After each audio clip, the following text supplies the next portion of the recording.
ก็ขอยกมือ10 นิ้วกราบนอบน้อมอย่างพระติรัตนเกี่ยวเจ้าตั้ง3 ประการอันไม่มีพระพุทธพระธรรมพระสงฆ์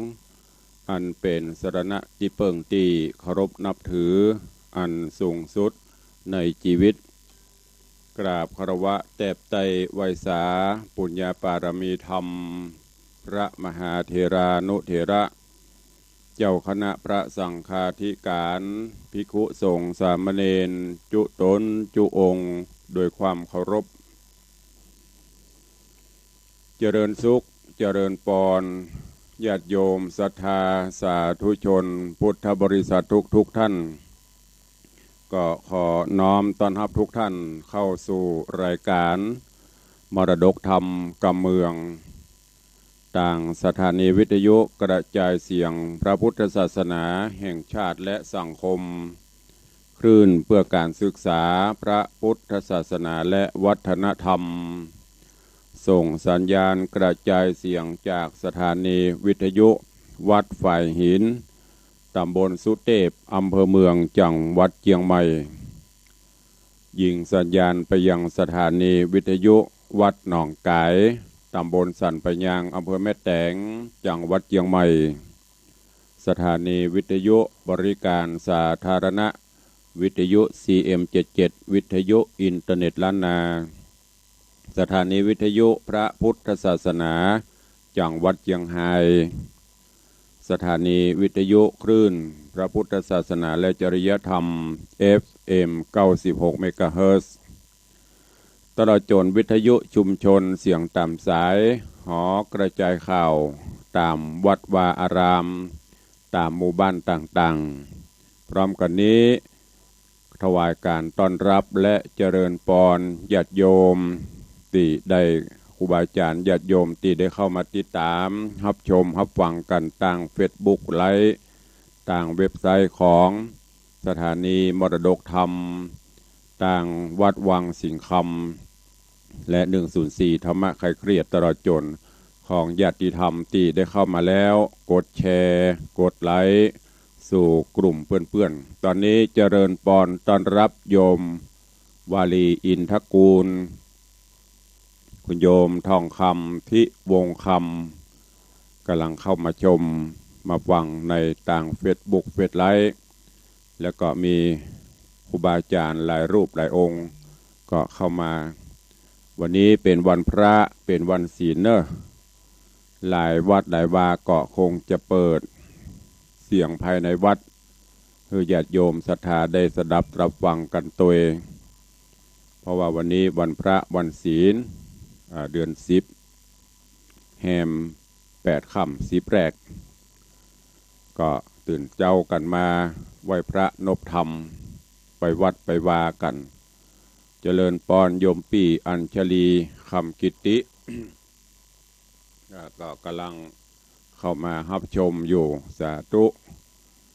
ขอบคุณทุกท่านเนอะที่เข้ามาชมแล้วก็กดแชร์กดไลค์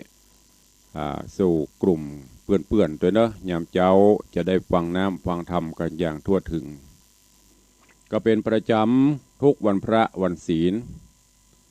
ที่ได้ร่วมเชิญชวนญาติโยมศรัทธาเฮาวันนี้หลายท่านหลายคนก็แต่งกายสะอาดบริสุทธิ์โดยชุดขาวหนุ่งขาวห่มขาวอยู่บ้านอยู่จองก็ดีไปวัดไปวาก็ตามหรือจะไปกาดไปลีวันนี้ตลอดวันเชิญชวนชาวพุทธร่วมกันนุ่งขาวห่มขาวเนอะตอนนี้ไปตอนนี้โยมปีจัญญากำลังเข้ามารับชมอยู่ก็นิมนต์และเจริญพรเชิญทุกท่านเข้าเฝ้าสมเด็จป่อองค์พระผู้มีพระภาคเจ้าโดยพร้อมกันเนอะ จะได้นำปาทุกท่านไหว้พระนบธรรมและส่วนญาติโยมศรัทธาก็จะได้รับศีลต่อและจะได้ฟังธรรมกันณโอกาสบัดนี้ อิมินาสการเรนะพุทธังอภิปูชยามา อิมินาสการเรนะธัมมังอภิปูชยามาอิมินาสการเรนะสังฆังอภิปูชยามาอะระหังสัมมาสัมพุทโธภควาพุทธังภควันตังอภิวาเทมิสวากขาโตภควตาธัมโมธัมมังนามัสสามิสุปฏิปันโนภควโตสาวกสังโฆสังฆังนามามิหันธรรมยังพุทธัสสะภควโตบุพภาคณมกาลังกะโรมะเสนะโมตัสสะภควโตอะระหะโตสัมมาสัมพุทธัสสะนะโมตัสสะภควโตอะระหะโตสัมมาสัมพุทธัสสะนะโมตัสสะภควโตอะระหะโตสัมมาสัมพุทธัสสะอิติปิโสภควาอะระหังสัมมาสัมพุทโธวิชชาจรณะสัมปันโนสุขโตโลกวิทูอนุตตโรปุริสะธรรมสารถิสัทธาเทวมนุษย์สานังพุทโธภควาติสวากขาโตภควตาธัมโมสันทิฏฐิโกอากาลิโกเอหิปัสสิโกโอปัญญิโกปัจจตังเวทิตาโปวินยูหิติสุปฏิปันโนภควโตสาวกสังโฆอุชุปฏิปันโนภควโตสาวกสังโฆยายะปฏิปันโนภควโตสาวกสังโฆสามีจิปฏิปันโนภควโตสาวกสังโฆยะทิทางจัตตาริปุริสายุคานิอัฏฐาปุริสาปุคลาเอสาภควโตสาวกสังโฆอาหุนยโยปาหุนยโยทักขินยโยอัญชลิกาลนิโยอนุตตรังปุญญเขตังโลกัสสติ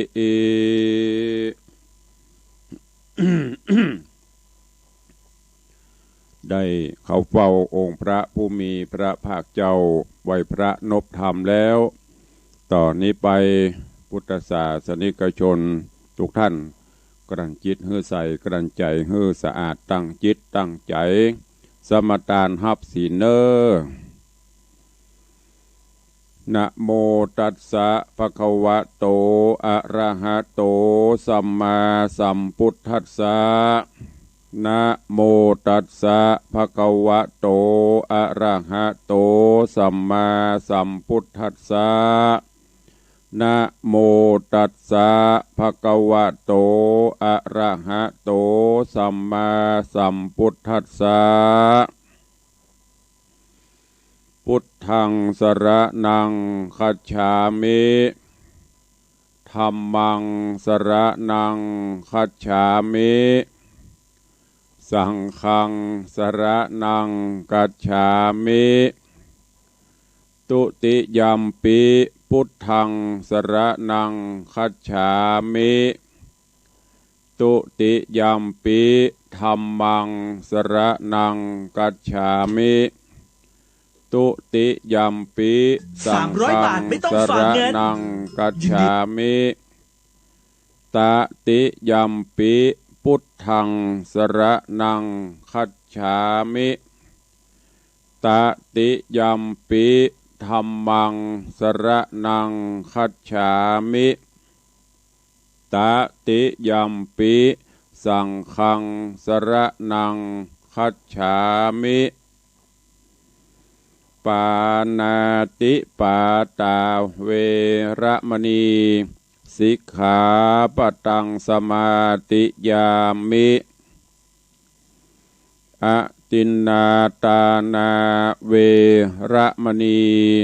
สิกขาปะตังสมาติยามิ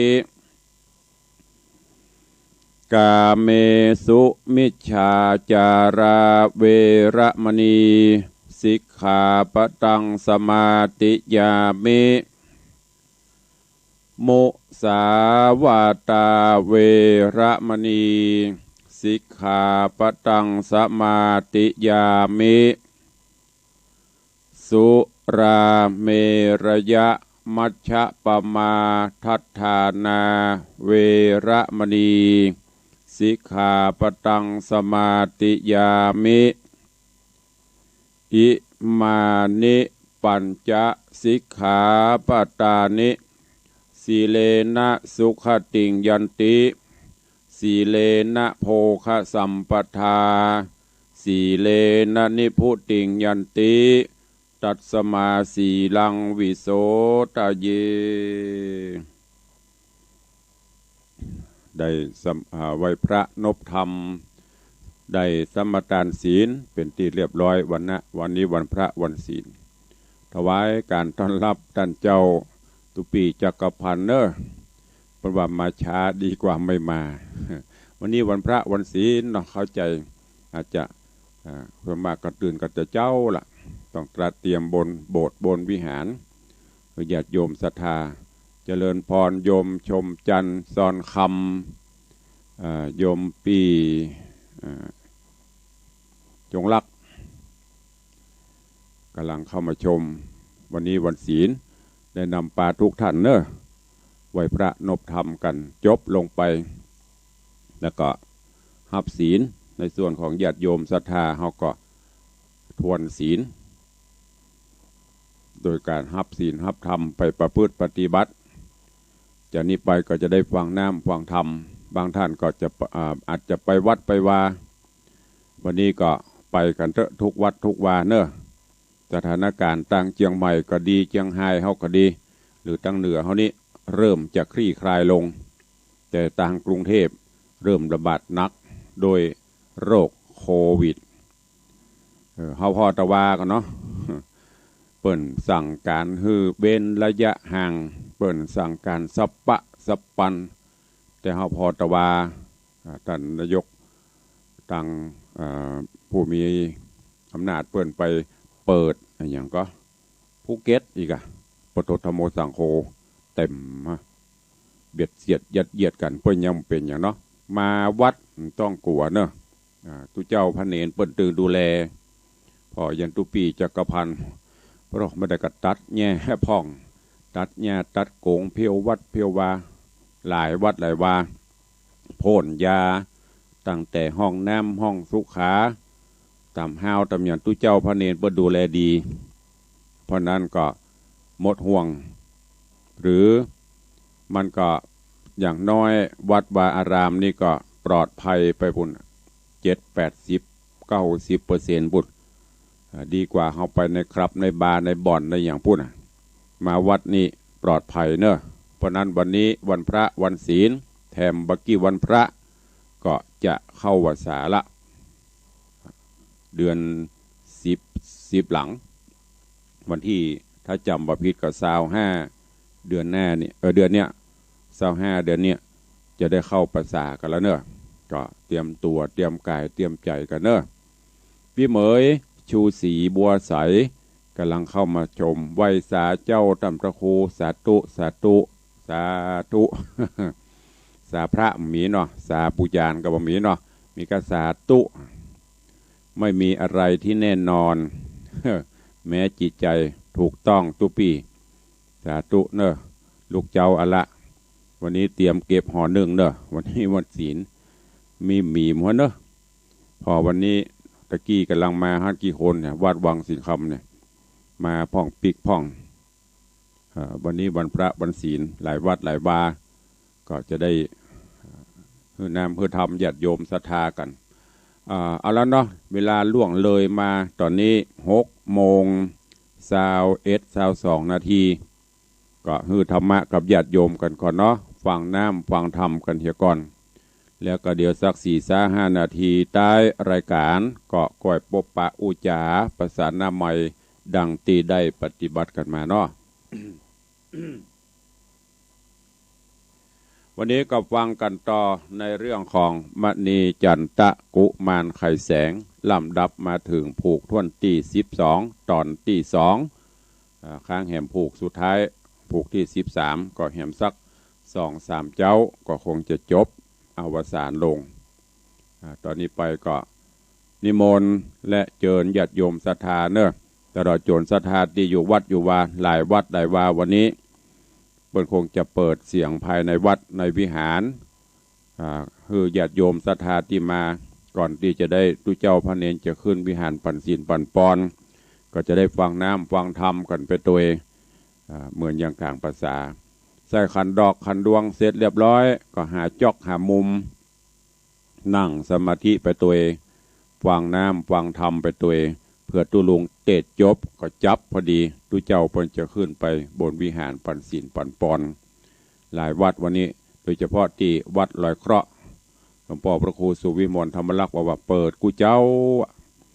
เปิดเสียงท่านพระครูคือเตบุตรเตมดาคือพระสงฆ์องค์เนรศรัทธานาบุญได้ฟังก็ต้องขอกราบขอบพระคุณเนอะนิมนต์หลายวัดหลายวาเปิดเสียงภายในมันก็อุ่มงานไปตัวเองเขาวัดได้ยินเสียงธรรมะดีกว่าได้ยินเสียงเพลงตุ่มตุ่มต่ำต่ำอารมณ์มันจะแปรปรวนแต่ถ้าได้ฟังเสียงธรรมละม่วนขอถวายการต้อนรับเนอะท่านเจ้ากัลยาณวัฒโนกัลยาณวัฒโนภิกขุได้เข้ามาติดตามรับชมรับฟังวันพระวันศีลวันนี้ก็เชิญนิมนต์และเชิญทุกท่านฟังในมณีจันตะกุมารแต่ว่ายังอยู่ที่เปิ้นกำลังสู้รบปรบมือกันอยู่ระหว่างเมืองต่างๆเพราะว่าจะเป็นเมืองวิเทหะของกูวินดาตอนนี้กูวินดาหรือกูวินตะผู้มีความคิดฮึกเหิมตอนนี้ก็ร่วงโรงจะหักหลังจ้างโดนเรียบร้อยประชาทันจมไปส่วนทางเมืองกาสีมาช่วยเมืองปราณสีกำลังสู้รบปรบมือกัน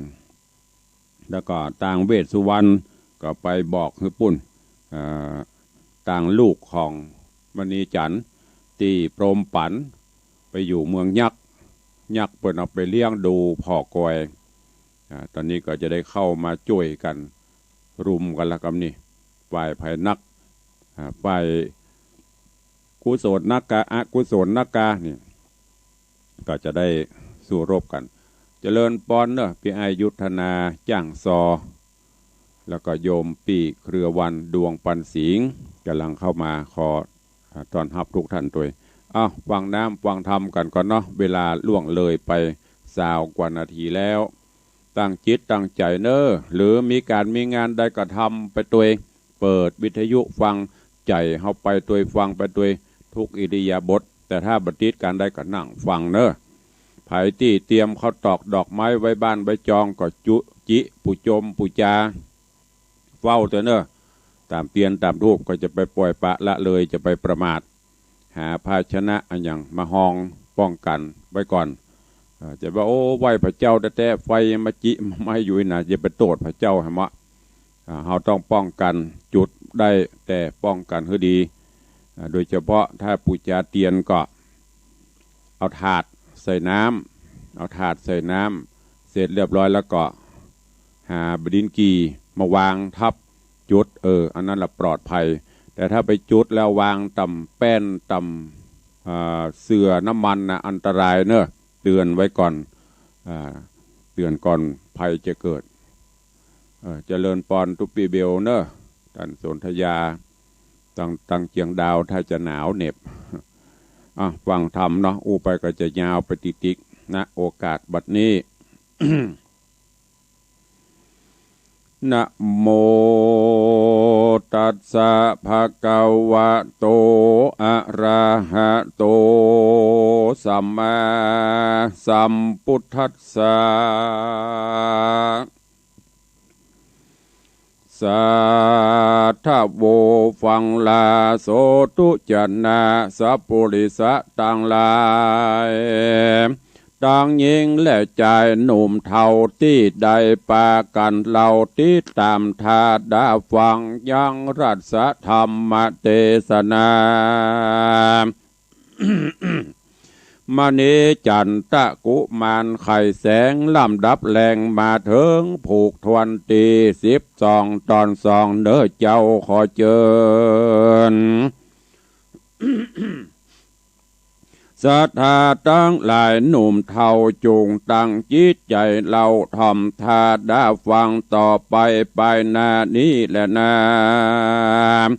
เมื่อนานเวสุวรรณเต้าก็โสมนัสสาหือเตปกาปิกบอกกับคืนออกเร็วมาโดยเวกหาอากาศแผ่วนักราชเมืองควางอันตั้งอยู่กลางดงป่าโดยบ่จ้าพญาเตปกาก็ประสุมเสนาอำมาตย์เป่าประกาศใครจามว่าดูราหมู่พี่น้องบัดนี้แห่งห้องเมืองปาราณสีอันเป็นธานีแห่งเจ้ามณีจันทร์นอดเนาราชา มีข้าศึกมารบปุ้งเกิดเรื่องยุ่งโกรธและโหนจักอับโจรลำบากเพราะลิปนมากฝ่ายศัตรูรุมเอาพระบุญจูเจ้าฟ้าหาทาเล่าท่าเห่าเจ้าข้าบ่ไปช่วยด้านใดครั้งนี้หันจักเป็นที่บ่กวนยักตั้งมวลฟังคำกล่าวก็โหสาวยินดีจักได้เข้าท่านนี้เมืองใหญ่ก็ตอบเต้าไทยว่าไปพญายักดีใจแต่โสดยักร้อยโกดหมู่โยธาจักไปช่วยละจานอดเนาวันผูกเจ้าฮื้อพร้อมกันที่อยู่ภายมันปีกปอกเขาฟังคำบอกพญากรับคืนเกหาที่อยู่โจรขึ้นสู่ทิสว่างวันใหม่มาแจ้งมาเมื่อเจ้าพญาเป็นเก้าแก่โยธาเหาะเหินมาตั้งอากาศหลายขนาดมืดมุงบน เหาะขึ้นสะสนสะสวาออกเมืองป่าเหาะเป็นแปรเหมือนฝูงนกแลนกเป้าออกแต่เจ้าห้อนเหินมาจนสุริญาลงต่ำคำก็ลุรอดไกลปาราถ้าเป็นมโนสาเตียวไตกำหนดได้4 เดือนไปแต่ยักษ์ต่างหลายเหาะลอดบันเดียวจอดถึงทองเมื่อยักษ์ต่างผองร้อยโกดแผ่วแล้วโสดก็ยินดีตั้งอยู่ใกล้ธานีดาวป่าเทปกาหัวหน้ายักษ์ขาก็ใจยักษ์เสนาผู้หนึ่งเราเข้าไปเฝ้ามณีจันทร์มันก็ผายผ่านห้อนบอตันพักผ่อนเศร้ากายห้อนลงไปในขวงเต้าคนเศร้าตกใจกูมีคิงตัวสายสันล้นแล่นลั่นหนีไปขจายไว้สู่เจ้ายักษ์หายเข้าในวังแตกตื่นตังหนุ่มท่าเอาจนโพดแผ่วเจ้ามณีจันทร์เต้าก็ภายพันมาตีปองเล็งเนตรส่องสายตา ดาวก็ผายผ่านมาที่ป่องเล็งเนตรส่องสายตาก็หันยักษ์ขาตัวใหญ่เจ้าก็จำได้ทันทีมีใจยินดีแต่เล่าก็บอกคนหนุ่มเท่าในวังบอกถ้ากลัวยังยักษ์นั้นเขาก็ใจมันหายกลัว ยากป่ายังตัวอันใหญ่คืนน้อมไหวป่าตากมศิรสาอภิวาทพระนางนาถพรหมปันเขาก็อัศจรรย์แต่เราว่าพระเจียงเจ้ากับเตวีหูจักยักดีว่าอันพระเจืองจันนอโปธาก็ใครจะบอกเรายังเรื่องเก่าเดิมตีเมื่อนางเตวีนาไทยถูกนกใหญ่ป่าไปตกอยู่ในเมืองยักษ์หมู่เขาหักเหมือนปุตตาเขาก็โสมนัสสาตัวนาแล้วพระเจ้าฟ้าจอมปาราก็ถามยักษ์เศษนาผู้นั้นว่าพระเจียงจันทร์เทพกาเป็นสันได้จาอยู่ยังป่ายังสุขยื่นนาสบายดียากมเกศีอภิวาทไว้ว่าบัดนี้พระบาทไทยเทพกายกโยธาทัพใหญ่ร้อยโกรธใจปอดียังอยู่ในดงรีแห่งหันพญายักษ์นั้นฮือข้ามาว่าวันพรุ่งนี้นาเมื่อเจ้าเหอพระผ่านเผายกโยธารบ101พญาเหมือนเก่าตูข้าเจ้าหมู่ยักษ์ขาจากโยกโยธาเข้ามาช่วยรุมห่วมโดยเลือดลายฮือได้หมายโยธาไว้คือฮือเอาใบไม้เสียบผ้าปกหัวตกตนตัวอย่าขาดตั้งสองนักราชปาราเพราะหมู่ขานี้นะบอกหูว่าภัยอยู่ฝ่ายต่างใดอาจจะกินลงไปอิ่มใสแล้วยักษ์ก็ไว้อำลายังสองลาจาผ่านเผาคือพระนางเจ้ากับมณิจารแล้วก็เหาะผายผันคืนสู่ยังที่อยู่ตับหลวงที่ยักษ์ตังปวงพักหันเมื่อแผ่วแล้วนั้นก็ไว้สามเล่าเรื่องที่ไปหานอดนาดสักเสริญผาศาสตร์ผ่องแพรวพันเป็นที่น่าอัศจรรย์แล้วเราบอกเรื่องนัดหมายแก่เจ้ามณิจารย์ว่าถ้ายักษ์หันใบไม้อันปักเสียบไว้ที่หัวไผ่อย่าได้เนี่ยอันใดสักหยาดอันนั้นเป็นเสนาเต้าราชมณีจารย์ข้าได้นัดกันดังอีกก็มีแรงอาถาโสมณีจันโตส่วนว่ามณีจันตราชเมื่อยักษ์ร้อยกลาดลาไปค่ำคืนในวันนั้นพระเจียงจันทร์ก็ปรึกษากับเสนาอามาตย์ผู้ฉลาดตั้งหลายกะนัดหมายกันไว้แล้วก็ใจเสนาหารผู้จะนานกล้าแกว่นบวยรีบเล่นไปไว้น้ำเอาสารไข่ข่าวหูนัดหมายหมู่กาสีเข้าใจกันดีถูกทวนทุกผู้ล้วนยินดีโจรเสียงไรตีคืนดันเราแจ้งรุ่งเจ้าติสวา พระสุริยาแจ้งส่องปืนโลกห้องสากล101 ตนพญาใหญ่ก็ยกพลไพร่โยทหาร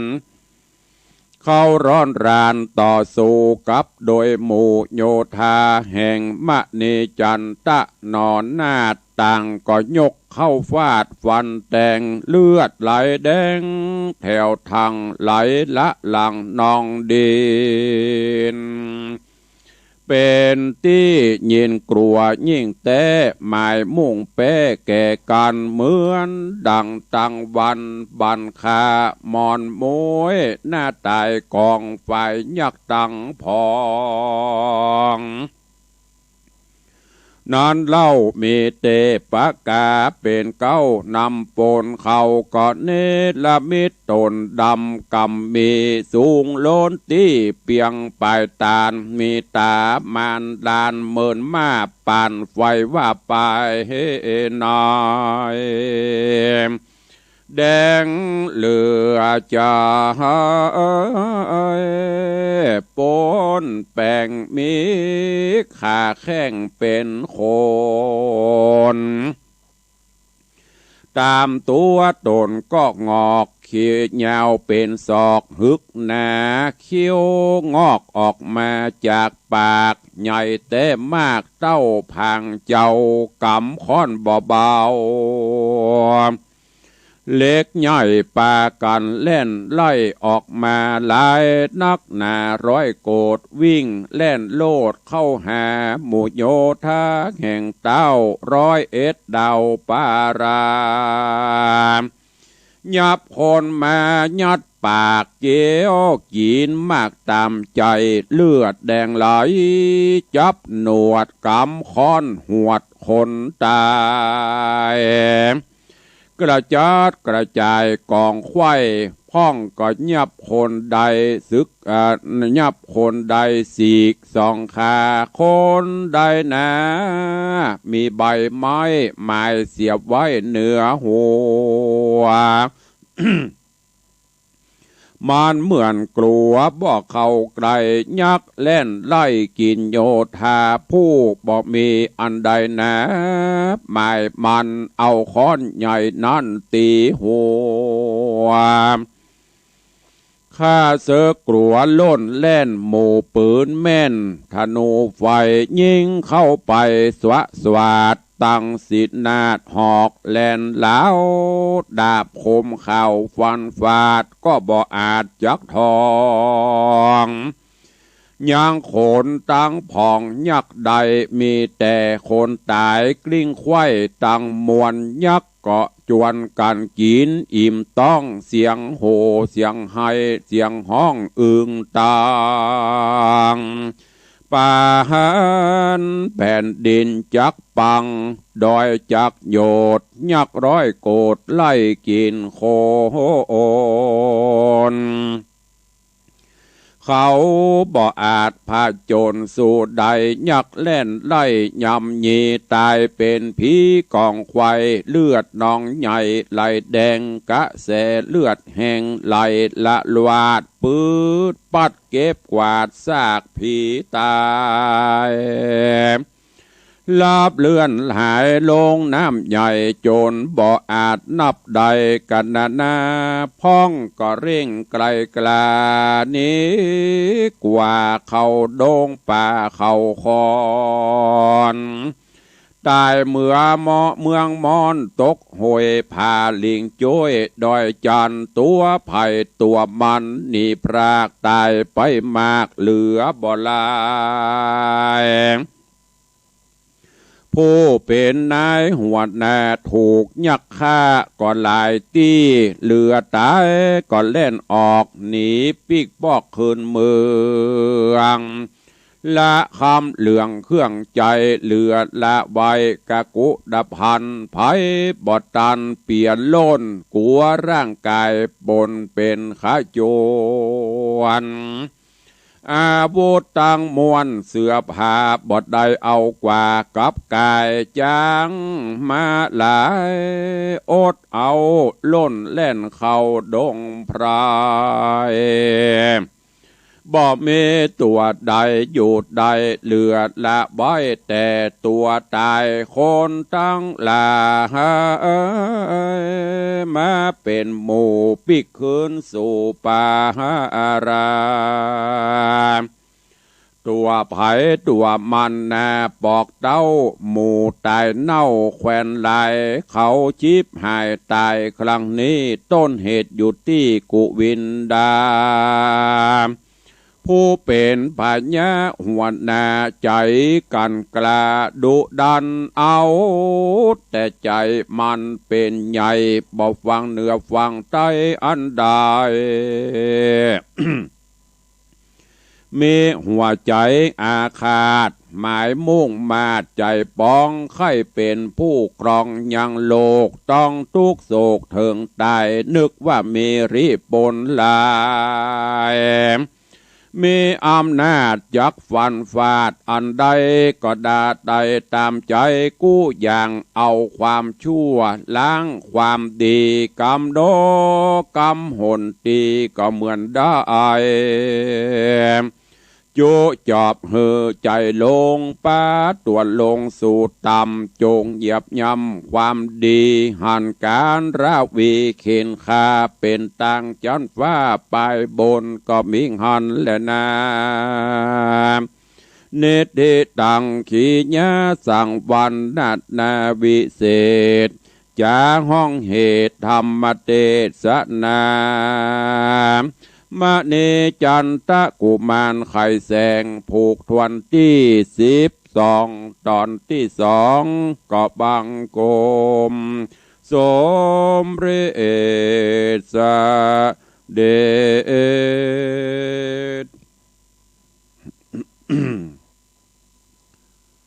มณีจันตะกุมารไข่แสงก็จบไปแถมตอน1แถมผูก1อันเป็นผูกทวนตี12เหลือสุดท้ายแล้วเนอะแถมสัก2ตอนก็จะจบวันนี้ก็ยังอยู่ในตอนตีตังมณีจันตังกุวินตะหรือกุวินดาและเหล่าเสนาอำมาตย์ทั้งหลายก็ยังรบราฆ่าฟันกันซึ่งในตอนนี้ต่างยักษ์เทพกายักษ์ได้ยกทัพโยธาเข้ามาช่วยโดยพอมาถึงก็ส่งเสนายักษ์สะหยองซานเข้าไปในเมืองไปบอกฮือป่อพญามณีจันทร์ขณะที่กำลังไปโป้จะบ้านจะเมืองหันยักษ์กลัวล่นมอบกันพอมณีจันทร์ฮู้ว่าก็เป็นยักษ์เปิ้นมาช่วยก็เลยบอกฮือสิเราเจ้าบ้านเจ้าเมืองบัดทักกลัวเนอะยักษ์นี่เปิ้นบ่ยี่หยังส่วนเสนายักษ์ก็ได้ไปนัดหมายกับมณีจันทร์บอกว่าฮือท่านปกเป่าข่าวสารบอกกล่าวเนอะฮือหมู่ไผ่พลเฮาเนี่ยหาดอกหาไม้ใบไม้อย่ามาเน็บผมเน็บหัวที่ผ้าปกหัวไว้เป็นสัญลักษณ์ว่าอันนี้เป็นหมู่ของมณีจันทร์แต่ถ้าบ่มีอย่างหมายไว้สักอย่างก็จะเป็นมาม่า อาหารอันโอชะเนอะยักจะเงียบเขายัดปากเกี้ยวขบคลิบหมดเนอะมณีจันทร์หูจะนี้ก็บอกฮือเหล่าเสนาอำมาตย์ทั้งหลายไปปกเป่าข่าวสารเนอะบอกฮือเจ้าบ้านเจ้าเมืองเฮาที่อยู่ในเมืองเนี่ยหาดอกหาไม้ใบใหม่ยังเอามาหมายหัวเอาไว้ที่ผ้าปกหัวไว้เพื่อที่จะป้องกันหมายหูว่านั่นคือโคนของเฮาเมื่อเป็นเช่นนี้ถึงเวลายักษ์ก็เริ่มตีตลบตั้งหลังตั้งหน้ากับมณีจันทร์บุกถ้าจะม่วนแล้วนะยักษ์ก็ไล่พอมามีอย่างไม้บนหัวกาเปียได้ก็ยัดเข้าปากกำแข้งกำขาฉีกไปสุดท้ายก็เป็นอาหารอันโอชะไปอันนี้ก็ตึกนี้ก่อนเดี๋ยวก็ฟังกันตอนต่อไปญาติโยมทั้งหลายยักษ์มูนี้คืออย่างที่ตุลุงได้บอกนะยักษ์มูนี้ก็คือกิเลสตัณหาหรือความที่มันบดีต่างๆนั้นมันประเดประดังเข้ามา เฮาเจ้าอย่ามาปราบยักษ์อันดอกไม้ที่เปิ้นบอกคืออมเนบนั่นก็คือศีลธรรมนั่นน่ะคือคนเฮาปฏิบัติตามศีลตามธรรมเด้อมีศีลมีธรรมอันเนี้ยยักษ์บ่กินนั่นก็คือสิ่งอปะมงคลต่างๆมันบ่สามารถจะเข้าหาได้เพราะเฮามีดอกไม้มาเนบหัวไม้หัวไว้ก็คือศีลธรรมมีศีลมีธรรมอันเนี้ยง่ายๆอย่างวันเนี้ยวันพระวันศีลบัลละวัดบัลละวาเฮาก็ไปวัดไปวาไปเพิ่มเติมบุญกุศลเฮาไปเอาดอกไม้เอามาเนบก็คือไปใส่คันดอกคันดวงเอาศีลเอาธรรมเป็นสรณะเป็นที่เปิ่งเนอะนี่ฝากไว้เดียววันผูกวันฮือก็จะจบละค้างแหมผูกสุดท้ายยาวอยู่ประมาณสัก2-3 ตอน2 ตอนก็จะอวสานลงเนอะฝากไว้กับทุกท่านตัวเองโอ้ถวายการต้อนรับตุปีกิตติกรเนอะตุปีกิตติกรกิตติเมธีนี่ก็เข้ามารับชมรับฟังก็เป็นห้องอย่าเป็นระบำเอาไปฝึกสอนพระเถรเน้นน้อยตัวหันตุปีเปิ้นเข้มงวดกับการนำปลาพระเนนท่องสวดก็อนุโมทนาบุญตัวก็เข้าสู่โหมดใต้รายการในวันนี้ก่อนที่จะได้เปิดหน้าไมค์อูเอ๋ยอูจ๋าสาธุชนญาติโยมเนอะก็ขออนุโมทนาบุญขอบคุณกับ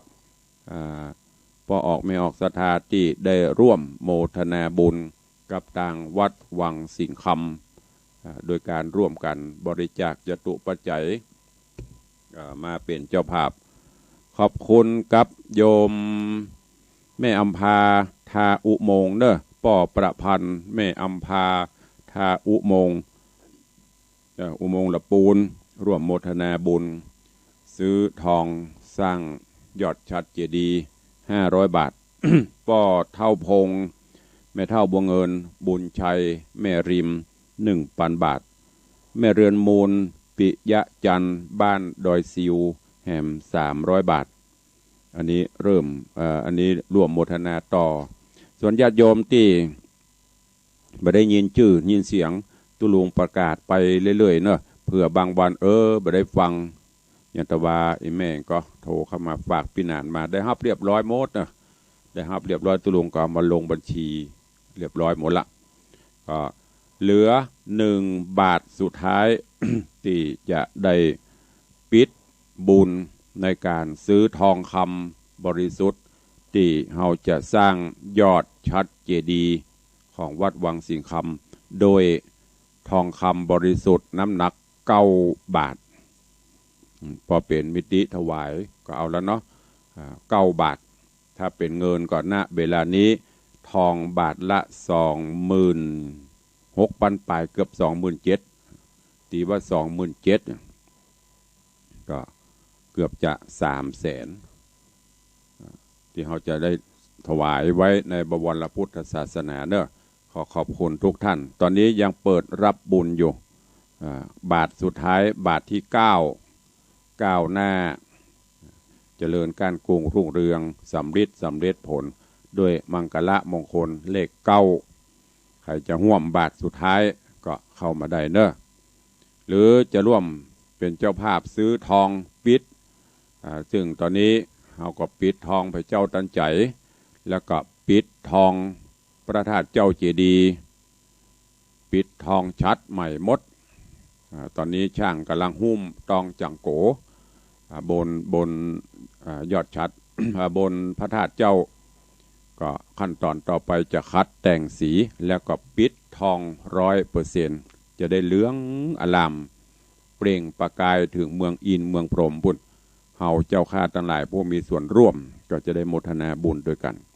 ขออนุโมทนาบุญขอบคุณกับท่านนายกรุ่งปรีชาปั่นแก้วนายกเทศมนตรีเทศบาลตำบลป่าแดดพร้อม คณะผู้บริหารสมาชิกสภาในกลุ่มของเปิ้นร่วมบริจาคสมทบเข้ามาแถม50,000 บาทขอบคุณอนุโมทนาบุญตัวแล้วก็อ นุโมทนากับคุณโยมธนวัฒน์โยมทัตพิชาสุสิงคำมหารัตนอุบาสกอุบาสิกาผู้ทำนุบำรุงพระพุทธศาสนาโดยเฉพาะที่วัดวังสิงคำก็ได้เล็งหันว่าต่างโบนก็งามพระธาตุก็งามพระเจ้าก็เหลืองอลามเหลียวพอตั้งปื้นก็คือลานรอบพระธาตุลานหน้าวิหารพระเจ้าตั้งใจหน้าวิหารหลวงบ่ค่อยงามก็ทุกเจ้าก็ปาลบตัวกันตึงเปิ่นว่าจะเทปั๊มลายคอนกรีตหนา10 เซนต่างล้านเปิ่นก็มาวัดเสร็จมีตื้อมดกันอยู่220ตารางเมตรก็เป็นเงินอยู่120,000 บาทท่านผู้ใดจะร่วมบุญตัวก็ได้เนอะซึ่งตอนนี้ต่างโยมธนวัฒน์โยมทัตพิชาก็บอกว่าตุลุงท่านพระครูใครจะฮับตัวก็ได้เนอะถึงแม้นเปิ้นจะออกสตางค์มา120,000ละแต่เปิ้นก็เปิดโอกาสให้ญาติโยมได้ร่วมบุญตัวใครจะห่วมตัวก็ได้เนอะประกาศอนุโมทนาบุญใครจะจะจ่าสนทนากับตุลุงเข้ามาได้เนอะห้องตุลุงเนี่ยเหมือนยังเท่าใบเท่าบอดเนาะคนที่เปิดมหารเสียงมันเท่าแต่ตัวยังไม่เท่าตุปีกิติกรว่าตุลุงถ้าจะเท่านะเกดมันเท่าเถอะมาแล้วมหารัตนอุบาสิกาแม่เลี้ยงนางเจริญปอนแม่เลี้ยงฟังอยู่เด้อฟังอยู่ในวัดนี่มาแล้วร้อยมาฟังในวัดนี่ได้ยินอยู่เด้อสาธุมาในจ้าเจริญปอนเนอต่างในวัดวังสิงคำก็เปิดเสียงตามเปิดภายในเสียงภายในบนวิหารและในวัดญาติโยมศรัทธามาก็ได้ฟังตัวตะกี้เสียงของโยมปีทัตพิชาหรือแม่เลี้ยงนางสีภริยาของพ่อเลี้ยงส่งวันนี้มาวัดมาฟังธรรมมาฟังธรรมมาใส่บาตรมาแล้วมหารัตนอุบาสกพ่อเลี้ยงบ้าดายเจริญปอนเข้ามาใหม่สายลุดกำลังต่ำใช่มันลุดไปเข้ามาใหม่เนอะของโยมธนวัฒน์กำลังตะเล็ดจะโกรธฮับไปโกรธปิดเนี่ยต่ำใส่มันเข้ามาใหม่เนอะใครฟังอยู่ที่ไหนทางใดทางในเฟซบุ๊กเนอะครูบาอาจารย์ท่านเจ้าตุปีกิตติกรก็ดีใครก็ดีหลายๆท่านมีได้จะเสนอแนะนำก็คอมเมนต์ลงไปได้เนอะจะได้เอาบุตรจะไปดูเจริญปอนจะเปิดครับท่านเจ้าทุกตนทุกองค์ที่ได้เข้ามาดูมาชมท่านพระครูเขาเนอะFPทั้งหลายไหว้สาผู้คนสาธุอนุโมทนาบุญเลี้ยงเนอะท่านพิชาแม่เลี้ยงเพื่อนให้อย่าไปอาบน้ำลูกจานน้ำลูกจานแก้ววันนี้ไปอาบน้ำโดยแก้วเดียวผมก็ตั้งใส่ซองแล้วนะผู้อย่าไปไม่ได้โอ้แหละไปท่านท่านอยู่ในห้องส่งอยู่ยังไม่ได้ออกมาเวลาแล้วก็จะไปไปนี้ท่าแถมห้ามยอดสั่ง2 เปิดไปแล้วนะเขียนจะไว้ได้แล้วโมทนาอนุโมทนาสาธุเนอะไปหมดแล้วเนอะหมดแล้วใครจะร่วมตัวกันร่วมเลยเนอะที่จะเป็นเทคอนกรีตตันลานพระธาตุเจ้าเนอะดีหรืองามจะได้เวลาเวียนเทียนเราจะได้เวียนเทียนแบบต้องเตียวลมก้มไงอย่างมันคล้ายตัวนอนแล้วมันสูงต่ำมันเหมือนนี่จะเรียบดีเนาะจะได้เดินสบายท่านพระครูวัดเราก็ได้สบายร่วมเป็นเนอไว้สาครับไว้สาอนุโมทนาวันนี้วันพระบุญรักษาเนอขอบคุณบทประหลวมมาละเป็นยอดสังฆทานส่งน้ำพระธาตุวันที่9ก็อันนี้ก็ส่งภายในเนาะก็เพราะว่าสถานการณ์มันยังบ่เอื้อเตื้อพี่ไอเน่งลูกขวายวันนี้เจียงไฮ้อากาศแจ่มใสเย็นบอกเฮ้ยแม่เนอะเข้าใจเอามาช่วยกันซื้อทองเนอะร่วมสร้างพระธาตุเจ้าเจดีย์โอนมาก็ได้ถ้าบ่โอนก็บอกตุลุงไปเอาก็ได้ออกกระโลดให้ตัวขอบคุณเนอะกับโยมธนวัฒน์อย่างตะกี้เสียงของเปิ้ลนะเปิ้ลบอกใครจะห่วมตัวก็ได้เนอะวันนี้ ต่างโยมปีทัศพิชามาวัดละก็ได้ร่วมเป็นเจ้าภาพสังฆทานตัวแหมวันที่9จะส่งน้ำพระธาตุเพราะว่าปกติแล้วเขาใส่ขันดอก108 3 วัน 3 คืนแต่คราวนี้สถานการณ์พี่วิทย์ พี่วิทย์มาตัวมาแอวหาเมินฮะนี่ป่นจิบะทบไล่กำไปป่นว่าได้ฮื้อกำไปนักขึ้นติ๊กมุ่นอยู่ติ๊กก็เดี๋ยวจะปืนโคกใส่เนาะ ก็ปีนี้ก็เลยจากันว่าทำเป็นประเพณีในวันพระหน้านี้เป็นวันเดือน10ดับ10แรกโหนแรกปีนี้12โหนแรกจะดับแล้วก็โหนที่2ก็จะออกก็จะทำพิธีกันในตอนเช้าทำบุญตักบาตรแล้วก็เจริญพุทธมนต์ไหว้พระสวดมนต์เสร็จก็ฮับบิณฑบาตเวียนเทียนแล้วก็เอาน้ำส้มป่วยไปสละสลงทรงก็เป็นเซตพิธีเนอะใครจะมาห่วมตัวก็ได้เนอะก็อย่างตู้ลุงบอกนะมันต้องกลัวล้ำไปกับดีนะเดือนนี้บ่พอละข่าวโควิดบ่พอละ พอตลกโคกขันดีกว่าพอธรรมะธรรมโมดีกว่าม่วนอกม่วนใจนะแจ้งมาเปิดโควิดกับบึดวัคซีนนั่นดีบึดวัคซีนนี่บดีบึดอันนั้นหายบึดบ่พออะ จะมาเตอะถึงเวลามันจะไปมันก็ไปแต่ฉีดนี่ฉีดละเรียบร้อยละซิโนแวค ไม่ใช่เจียวเนอะ รุ่นของตุลุงนี่ยังแควนหน่อยรุ่นก่อนไม่ใช่รุ่นเจียวนะฉีดไปเรียบร้อยครบเรียบร้อย2 เข็มอาการเป็นไงบ้างตุลุงบอกสิ มันก็จะขี้ค้านซะหน่อยเป็นมึงบางอันนี้เข็มที่2นะแต่ประเด็นนี้เริ่มปรับขึ้นมาดีขึ้นละบางเตื้อก็ใหม่ๆมอกฉีดมาใหม่ๆได้สัก10 วันนี่ก็ฉันเจ้าแล้วก็เป็นไข้ลาบนะเป็นขี้ค้าน แล้วเมื่อคืนบรับให้เหมาะเนี่ยมันปีนเวลาเปิ่นประเด็นนี้ปกติละเริ่มจำวัดได้สดาดีขึ้นอันนี้เป็นอาการทั่วไปโยมบ้านนี้ก็ไปฉีดหลายคน